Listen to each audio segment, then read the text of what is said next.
வணக்கம் உறவுகளே, நான் சுவிஸ்மாலா. நான் நல்ல நிலைமை இருக்கிறேன். நீங்கள் எல்லாரும் அப்படி நீங்கள் எல்லாம் நல்ல நிலைமை இருப்பீங்கன்னு சொல்லித்தான் நினைக்கிறேன். நான் இப்போ பார்த்தீங்கன்னு சொன்னால் லேண்டி என்ற ஒரு கடையில், சுவிஸில் லேண்டி என்ற ஒரு கடையில் தான் நிற்கிறேன். அந்த கடையில் இப்போ ஏப்ரல் மாதத்துக்கான செடிகள் எல்லாம் வந்துட்டு என்னென்ன செடிகள் எல்லாம் வந்திருக்குன்னு சொல்லித்தான் உங்களுக்கு இப்போ நான் இதில் தரப்போகிறேன். பாருங்க, அழகான செவ்வந்தி பூக்கள் 2 கலர் கலந்தது, மஞ்சள் செம்மஞ்சள் நல்ல அழகாக இருக்குது. சிவப்பும் கலந்தது இருக்குது. கீழே பாருங்க, மஞ்சளும் சிவப்பும் கலந்து இருக்குது. அதுக்கு கீழே மஞ்சள் தனியாக இருக்குது. பார்க்கவே நல்ல அழகாக இருக்குது. இந்த பூக்களை அழகுக்காகவும் வீட்டை அலங்கரிக்கிறதுக்காகவும் பயன்படுத்துவினோம். ஆனால் தோட்டம் செய்கிற நாங்கள் இந்த பூக்களை வேண்டி என்ன செய்வோம்னு சொன்னால், பூச்சி தாக்குதல் இல்லாமல் இருக்கிறதுக்கு அங்கங்கே நடுவோம்.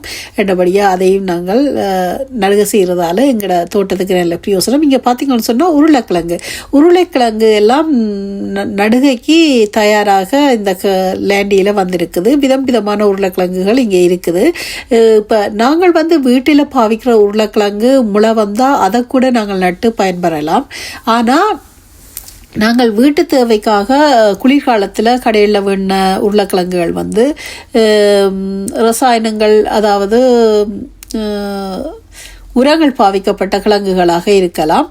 ஆனால் இந்த கடைகளில் வேண்ட உருளைக்கிழங்கு விதைகள் விதைகளுக்குன்னு சொல்லி எந்தவித உரமும் கலக்கப்படாமல் உருவாக்கப்படுறது தான். என்றபடியாக நாங்கள் இந்த கடைகளில் வேண்டி இந்த உருளைக்கிழங்கு விதைகளை போட்டு பயன்படுறது மிகவும் நல்லதுன்னு சொல்லித்தான் நான் நினைக்கிறேன். ஆனால் என்னுடைய தோட்டத்தில் நான் வீட்டில் பாவிச்சது தான் இந்த முறை போட்டிருக்கிறேன். வேண்டி நான் வைக்கல. இதில் பார்த்தீங்கன்னு சொன்னால் உள்ளி, வெங்காயம் எல்லாம் வருகை வந்திருக்கு. இதில் இந்த வெங்காயம் எல்லாம் வேண்டி நான் நடுக செய்துட்டேன். உள்ளி 11ஆம் மாதம், அதாவது 2025 11ஆம் மாதம் நான் நட்டுட்டேன். அழகாக என்னுடைய தோட்டத்தில் வளர்ந்துருக்குது. நீங்கள் தொடர்ச்சியாக என்னுடைய காணொலியை பார்க்கல, அதையெல்லாம் பார்க்கலாம். அதுக்கு முதல் பார்த்தீங்கன்னு சொன்னால், என்னுடைய சேனலை சப்ஸ்கிரைப் பண்ணாதவர்கள் சப்ஸ்கிரைப் பண்ணி போட்டு பார்த்தீங்கன்னு சொன்னால் எனக்கு ஒரு பெரிய உதவியாக இருக்கும். இப்போ பார்த்தீங்கன்னு சொன்னால் இதெல்லாம் சலாட்டினம். நான் சலாட்டினங்கள் வைக்கிறேன் இல்லைன்னு சொன்னால் பூச்சி தாக்குதல்கள் கொஞ்சம் எனக்கு என்னுடைய வீட்டு தோட்டத்தில் வேறு பண்ணதுக்காக நான் அதை தவிர்த்து கொள்கிறேன். நான் மற்றது ஃபெங்கல் போன முறை நான் என்னுடைய வீட்டு தோட்டத்தில் வச்சிடறேன். நான் இந்த முறை நான் வைக்கல. என்னபடியாக நான் அதையும் வேண்டதை தவிர்த்துட்டேன். மற்றது பார்த்திங்கன்னு சொன்னால் இதில் இந்த சலாட்டினம் விதமாக வந்திருக்கு. எல்லா விதமான சலாட்டுமே வந்துட்டுது. அதே நேரத்தில் கீழே பார்த்திங்கன்னு சொன்னால் இந்த ஏப்ரல் மாதத்துக்குரிய கோல்ராபி, ரந்தன், மற்றது லவ்கன்னு சொல்கிறது, டொச்சில் லவ்கன்னு சொல்லுவோம், லீக்ஸ் எல்லாமே வந்துட்டு பாருங்க. இது ஒரு கீரை இனம். இந்த கீரை இனம் விண்டருக்கும் நின்று பிடிக்கும். மற்றபடியே நாங்கள் வேண்டி வைக்கிறதால எங்களுக்கு வருஷம் முழுக்கலுமே இந்த கீரையை எடுத்து நாங்கள் பயன்படக்கூடியதாக இருக்கும். இப்படியான கட்டுகளை நாங்கள் தெரிவு செய்கிறது மிகவும் நல்லது. என்னென்னு சொன்னால் எங்களுக்கு வருஷம் முழுமையாக பலனளிக்கும். இங்கே பாருங்கள், நூஸ்லி சலாட்னு சொல்லுவோம். இது மிகவும் சத்தான ஒரு சலாட். அதெல்லாம் வந்துட்டுது. பாதுகாப்பாக வைத்தெடுப்பவர்கள் அதையெல்லாம் வேண்டி பலன் பெறலாம். இந்த லீக்ஸ் கட்டுகள் வந்துட்டுது. ஏற்கனவே நான் லீக்ஸ் போன வருடம் வைத்த லீக்ஸை பாதுகாத்து வீட்டு தோட்டத்தில் இப்போவும் எனக்கு பயன்பெறக்கூடியதாக இருக்குது. இருந்தாலும் நான் விட்டு வைக்கையில் இந்த கட்டுகளிலும் கொஞ்சத்தை வேண்டி புதிதாக உருவாக்குறதுக்கு முயற்சி செய்திருக்கிறேன். போன முறை விதை போட்டுனா நான் இந்த முறை விதை போட இல்லை, கண்டுகளாகவே உருவாக்குவோம்னு சொல்லி கொஞ்சம் கண்டுகளை வேண்டி இருக்கிறேன். இது பீட்ரூட் விதைகள் நாங்கள் போட்டிருக்கிறோம். விதைகள் போட்டு இப்போ தான் அது சின்ன கட்டுகளாக வர்றதுக்கு ஆரம்பிச்சிருக்குது. என்னபடியே நாங்கள் இதை ஒரு தொடர்ச்சியாக நாங்கள் இந்த பீட்ரூட்டுகளை, மரக்கறிகளை எடுக்கக்கூடிய மாதிரி பிளான் பண்ணணும். அப்படி இப்போ நாங்கள் பிளான் பண்ணோம்னு சொன்னால் இப்போ இந்த கண்டுகளை வேண்டி வைக்கல இது கொஞ்சம் வளர்ந்து சரியாக வரும். நாங்கள் விதையல் போடைக்க ஒரு 2-3 மாதத்துக்கு பிறகு நாங்கள் அதனுடைய பலனையும் எடுக்கக்கூடியதாக இருக்கும். அப்போ நாங்கள் முழு விதைகளையும் முழுமையாக நாங்கள் நிலத்தில் போடாமல் கொஞ்சமாக போட்டோம்னு சொல்லி அக்டோபர் வரையும் நாங்கள் எடுக்கக்கூடிய மாதிரி நாங்கள் கொஞ்சம் திட்டமிட்டு இந்த பீட்ரூட் விதைகளை போட்டோம்னு சொன்னால் எங்களுக்கு தொடர்ச்சியான பீட்ரூட் எங்களுக்கு கிடைக்கும். அதாவது இப்போ நாங்கள் லீக்ஸ் வகையை எப்படி செய்கிறோம்னு சொன்னால், நாங்கள் வெட்டி இலைகளை எடுக்க அது மீறி வந்து கொண்டிருக்கும். எங்களுக்கு ஒரு 3 ஆண்டுகள் அல்லது 2 ஆண்டுகளுக்கு பிரயோசனம் உள்ளதாக இருக்கும். இப்போ பார்த்தீங்கன்னு சொன்னால் நான் வாங்கியிருக்கிறேன் இந்த பீட்ரூட்டை. இது எனக்கு பிரயோசனத்தை தரும். அதே நேரத்தில் இது நூல்கோலன்னு சொல்லுவோம். அதில் வந்து சிவப்பு இனம் பச்சை இனமும் வேண்டி இருக்கிறேன்னு பாருங்கோ. கொஞ்சம் கொஞ்சம் தான் வேண்டி இருக்கிறேன் இதில். மற்றது லீக்ஸும் நான் சொன்ன மாதிரி நான் வாங்கியிருக்கிறேன். அதை எல்லாத்தையும் நான் இப்போ வாங்கி முடிச்சிட்டேன். இனி நான் அதை காசை பே பண்ணி போட்டு வீட்டை கொண்டே நான் ரயில்வேல தான் பார்க்கணும்.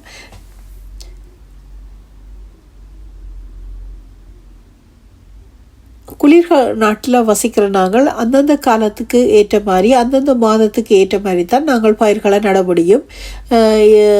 நாங்கள் அதாவது எங்களுடைய நாடு ஸ்ரீலங்கா போலேயோ அல்லது ஆசிய நாடுகளில் பயிரிடுற மாதிரியோ நாங்கள் பயிரிட முடியாது. இந்த காலத்துக்கு ஏற்ற மாதிரி தான் எங்களுடைய பயிர்களை நாங்கள் செய்து கொள்ளலாம். இப்போ பார்த்தீங்கன்னு சொன்னால் இது வந்து குராய்த்தர்கள்னு சொல்லுவோம். இதில் பெப்பமெண்ட் எல்லாம் இருக்குது பாருங்க. எல்லாம் சேர்ந்தபடியே தனித்தனியாக வேண்டாமல் சேர்ந்தபடியே வேண்டலாம், தனித்தனியாக நாங்கள் வேண்டிக் கொள்ளலாம். எல்லாம் சமையலுக்காக பாவிக்கப்படுறதுதான். ஒவ்வொன்றும் ஒவ்வொரு வகையான சுவையை எங்களுக்கு கொடுக்கும். அதாவது இறைச்சிகளை நாங்கள் சமைக்கும் பொழுது அதுக்கு போடுறதுக்கு, மரக்கறிகளை சமைக்கும் போது அதுக்கு போடுறதுக்கு, பிட்சாக்கு இப்படின்னு சொல்லி எல்லா சமையல்களுக்கும் ஏற்ற மாதிரி இங்கே வந்து நாங்கள் உதாரணமாக நாங்கள் கருவேப்பிலையை எல்லாத்துக்குமே பாவிப்போம். அதே மாதிரி சில மூலிகைகள் வந்து சில சாப்பாடுகளுக்கு நாங்கள் எல்லாம் பொதுவாக பாவிக்கக்கூடியதாக இருக்கும். இப்போ பார்த்தீங்கன்னு சொன்னால் உங்களுக்கு ஏற்கனவே நான் இந்த விதைகளை போன வருட காணொலியில் தந்த நான். ஆனால் இது வந்து கொஞ்சம் வித்தியாசமாக இருக்குது. நிறைய அதாவது ஒவ்வொரு வருஷமும் ஏதாவது ஒரு வகையில் ஒரு வித்தியாசமான ஒரு மரக்கறி இனங்கள் சேர்க்கைகள் நடக்கப்பட்டோ அல்லது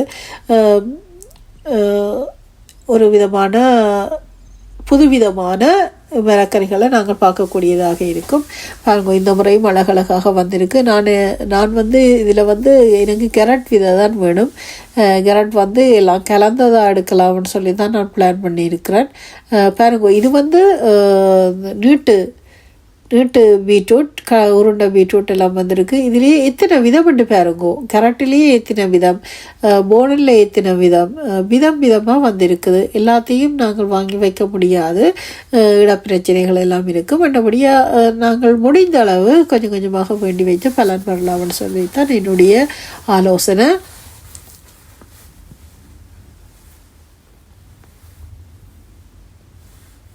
கீரை வகைகள்,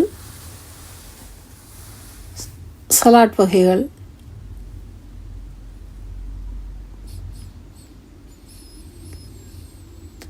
நீங்கள் விதைகளை வாங்கிக்கல அந்த விதை பேக்கெட்டில் இருக்கிற எந்த மாதத்தில் எந்த விதையை நாங்கள் நாட்டலாம்னு சொல்லி அழகாக எழுதியிருப்பார்கள். எத்தனை சென்டிமீட்டரில் நாங்கள் அதை நாட்டோம்னு சொல்லியும் அதில் எழுதியிருப்பார்கள்.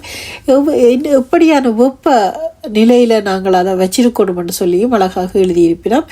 என்னுடைய நாங்கள் அதில் வேண்டி அதுக்கேற்ற மாதிரி நாங்கள் நடுகை செய்தோம்னு சொன்னால் எங்களுக்கு சரியான பலனை நாங்கள் பெற்றுக்கொள்ளக்கூடியதாக இருக்கும். இங்கே பாருங்க, இதில் வந்து பழமரங்கள் எல்லாமே வந்துட்டுது. ஆப்பிள், பியர்ஸ், மற்றது ஹிம்பேரி, ஏட்பேரி என்று சொல்லி எல்லா விதமான பழ வகைகளுமே வந்துட்டுது. ஒவ்வொரு பழ வகைகளிலும் விதமாக வந்திருக்கு. பாருங்க, ஆப்பிள்னு சொன்னால் ஆப்பிளில் எத்தனையோ இனங்கள் இருக்குது, அது மாதிரி வந்திருக்குது.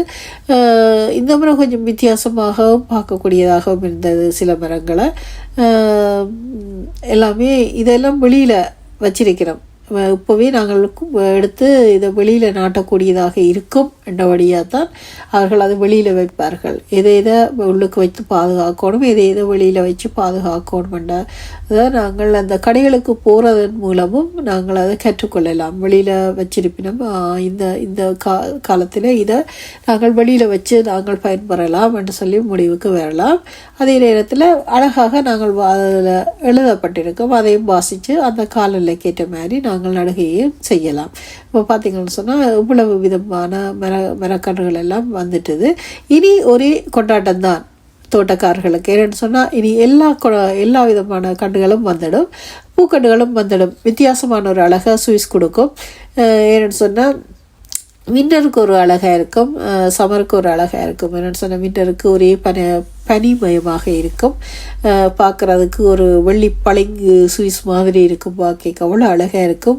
இது இப்போ எங்களுக்கு சமர் துவங்கிட்டது. இப்போ பச்சை பசையிலன்னு சும்மா பசுமையாக கண்ணுக்கு காட்சியளிக்கும். பார்க்குறதுக்கு நல்ல சந்தோஷமாக இருக்கும். இப்போ நான் எல்லாத்தையும் வேண்டி முடிச்சிட்டேன். நான் இப்போ என்னுடைய வேண்டின பொருட்களை எல்லாத்தையும் மண்ணும் வேண்டி இருக்கிறேன். அதாவது கரட் இனங்கள் கிழங்கு வகைகள் வளரக்கூடிய மண்ணை தான் நான் தெரிவு செய்திருக்கிறேன். இதில் பூக்கண்டுகளும் வைக்கலாம். மற்றது கிழங்கு இனங்கள் அல்லது விதைகள் போடுறதுக்கும் இந்த மண்ணை நாங்கள் பயன்படுத்தலாம். நான் உருளைக்கிழங்கு நடுக செய்கிறதுக்காகத்தான் இந்த மண்ணை வேண்டி இருக்கிறேன். இப்போ எல்லாம் பார்த்தீங்கன்னா எல்லாம் வேண்டி காருக்குள்ளே ஏற்றியாச்சு. இனி இதை கொண்டே நடுக செய்கிறது தான் வேலை. இப்போ வாங்குவோம். நாங்கள் இதை கொண்டு போய் இன்றைக்கு கொஞ்சம் வளக்குளமாக இருக்குது, நாளைக்கு எப்படி நடலாம்னு சொல்லி நாங்கள் யோசிப்போம். பார்த்தீங்கன்னு சொன்னால் இன்றைக்கி நான் இந்த கண்டுகள் எல்லாத்தையும் நடுக செய்கிறதுக்கு வந்திருக்கிறேன். இப்போ வாங்கோ, தொடர்ந்து நாங்கள் காணொலியை பார்ப்போம்.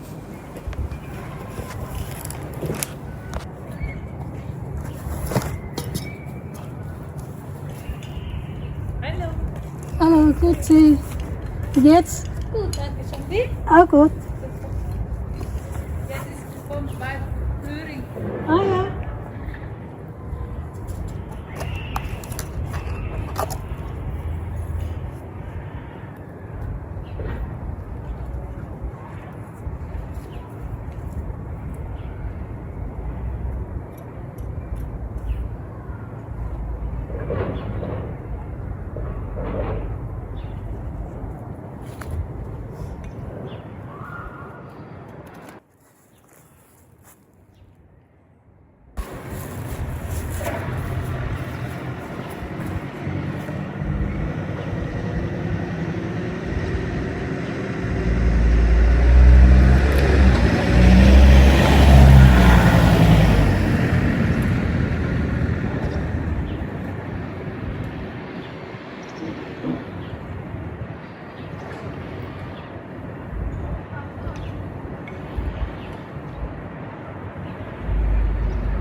பார்த்திங்கன்னு சொன்னால் வேண்டிய எந்த லீக்ஸ் கண்டெல்லாம் இந்த இனம் நட்டாச்சு.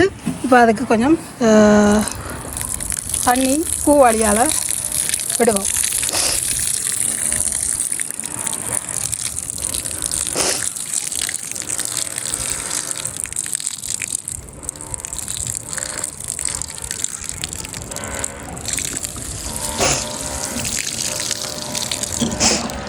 இவ்வளோ இடத்துக்குள்ளேயும் தான் நட்டுருக்கிறேன். பாருங்க, இந்த சின்ன நான் நட்டுருக்கிறதெல்லாம் இப்போ நட்டதுகள், பெருசாக நட்டதெல்லாம் முதலே இங்கே இருந்தது.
பார்த்தீங்கன்னு சொன்னால் பீட்ரூட்டும் வேண்டின பீட்ரூட் நட்டுட்டேன்.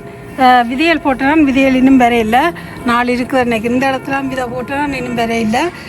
வேண்டின பீட்ரூட் கண்டுகள் எல்லாம் நட்டுட்டேன். அதே நேரத்தில் நூல்கோல் எல்லாம் பச்சையாக இருக்குது பாருங்க. பச்சையெல்லாம் இதில் நட்டுருக்கேன்.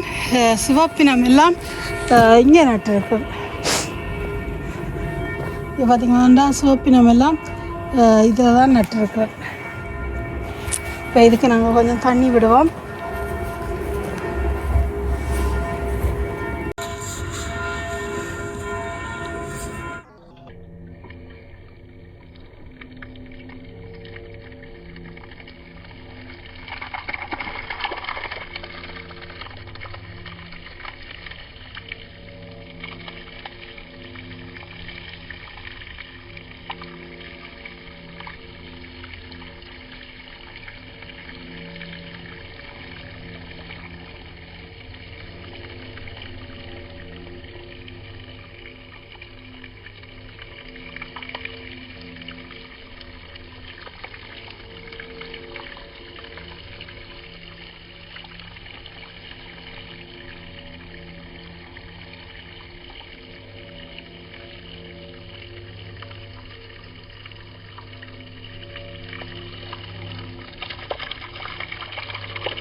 ஷேர் பண்ணுங்க, சப்ஸ்கிரைப் பண்ணுங்க. அப்படியே பக்கத்தில் இருக்கிற பெல் பட்டனை நீங்கள் அழுத்தினால்தான் நான் போடுற காணொலியெல்லாம் உங்களுக்கு உடனுக்குடனே வந்து சேரும். மீண்டும் இதே போன்ற சிறப்பான காணொலிகளை உங்களுக்கு தர காத்திருக்கிறேன். நன்றி, வணக்கம்.